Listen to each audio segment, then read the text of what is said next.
السلام علیکم، آپ دیکھ رہے ہیں 360 ڈائز۔ کیا زمین پر برمودا ٹرائنگل سے زیادہ پراسرار جگہ کوئی ہے؟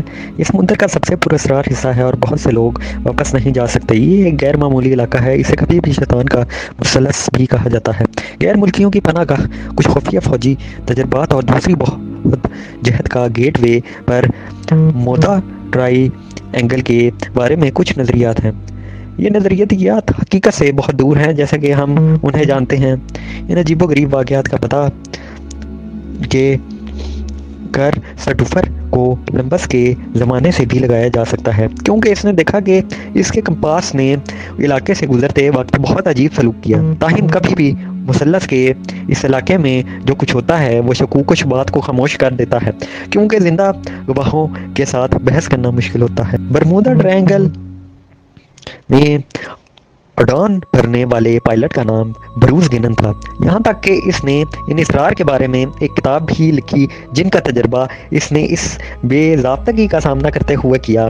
برمودا مثلث بحریہ سرگاسو میں ایک ایسے علاقے کا نام ہے جسے تکون کے ذریعے محدود کیا جا سکتا ہے۔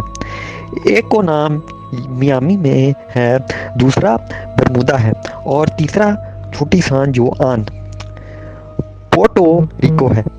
اس افسانوی علاقے کے گرد پر اسراریت کا آغاز بدنام زمانہ فلائٹ 19 سے ہوا۔ 5 دسمبر 1945 کو برمودا ٹرائینگل میں تربیتی پرواز کے دوران 5 امریکی طیارے اچانک غائب ہو گئے۔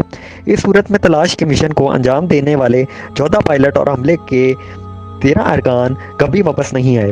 بدقسمتی سے ابھی تک کوئی بھی اس بات کا تعین نہیں کر سکا کہ اس کی گمشدگی کی وجہ کیا تھی۔ 900 سے زیادہ اموات کا ریکارڈ کی گئی ہیں، جن میں 19 زندہ بچ گئے ہیں۔ ان زندہ بچ جانے والوں میں بروس گرنن وہ ہے جو دنیا کو یہ بتانے کے لیے تیار ہے کہ جب وہ شیطان کے مثلث میں پھنس گیا تو اس نے کیا دیکھا۔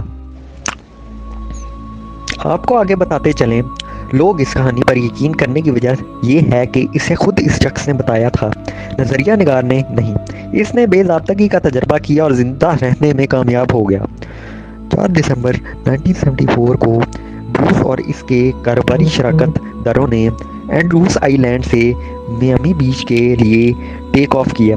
سب سے پہلے اس کی پرواز عام لگ رہی تھی اور اس نے توقع کی کہ اس کے سفر میں 1.5 گھنٹہ لگے گا، تاہم ٹیک آف کے تھوڑی دیر بعد اس نے ایک چھوٹا سا بادل دیکھا۔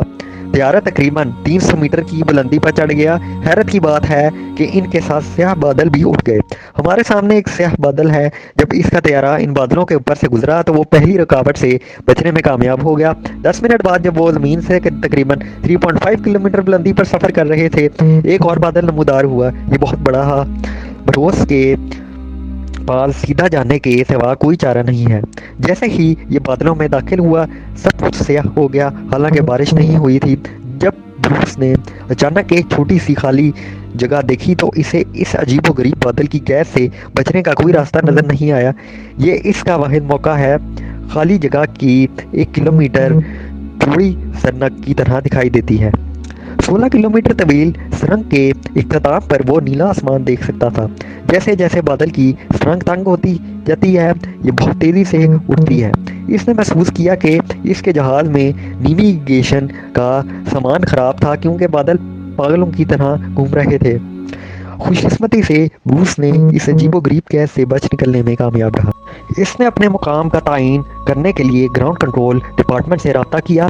اس کے بعد ہوا وہ خود بروس کو خوف زدہ کر گیا۔ انہوں نے اسے بتایا کہ وہ پہلے ہی میامی کے آسمان میں ہے۔ یہ سفر صرف 47 منٹ تک جاری رہا۔ متوقع 90 منٹ کے مقابلے میں یہ وقت بہت کم ہے۔ ایسا لگتا ہے کہ بروس اور اس کے کاروباری پارٹنر وقت نے پہلے ہی منتقل کیا ہے۔ اس کے ہوائی جہاز کے ڈیزائن کے لیے بروس کو اس مقام تک تیز کرنا ناممکن ہے جہاں وہ اپنے عام سفر کے وقت کا نصف استعمال کر سکے۔ گویا یہ کافی نہیں تھا۔ اس نے استعمال شدہ ایندھن کی مقدار کو چیک کیا اور ایسا لگا کہ جہاز انجن کی مدد کے لیے بغیر اڑ رہا ہے۔